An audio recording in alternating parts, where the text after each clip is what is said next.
This is a basic overview of the differences between the general kinds of sketches that can be used to generate 3D features. We will assume that the sketches need to be a continuous loop, need to be closed, and may contain multiple sets of sketch figures.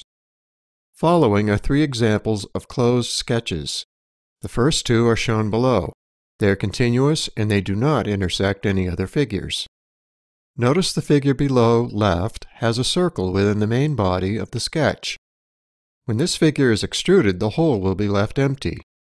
This is because the circle represents a face, and when extruded, since it is located within a sketch, that material will not be generated. The resultant parts are shown below. When the third sketch is revolved, this is the resultant part. Following are 4 examples of non-closed figures. These sketches, first one shown below, have numerous errors.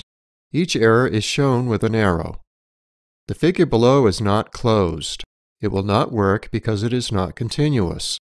If this sketch is used to generate a feature, you will receive an error message. It fails because there would be a missing face, and Libre does not know how to close the sketch. There should be a line, arc, or other figure closing the sketch. This figure will also not generate because of the extra semicircle.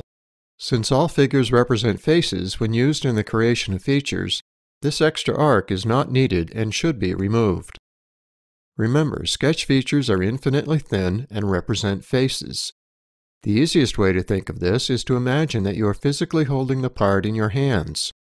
You would only be able to see the outline of actual parts. The top semicircle would not be a face in the real world, so it needs to be removed from the sketch.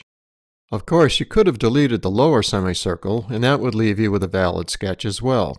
If that sketch was extruded, you would have half of a circle at the bottom of the part. Remove one of the arcs and leave the other. This figure will be used for a revolved feature. Since the sketch features represent faces, all of the vertical lines are not needed because they are edges of the part. The figure below will be used as an extrusion and will fail because of the 2 extra lines. Remember, sketch features represent faces and are infinitely thin. In this tutorial, you'll learn that sketches that are going to be used in the creation of features need to follow 3 rules.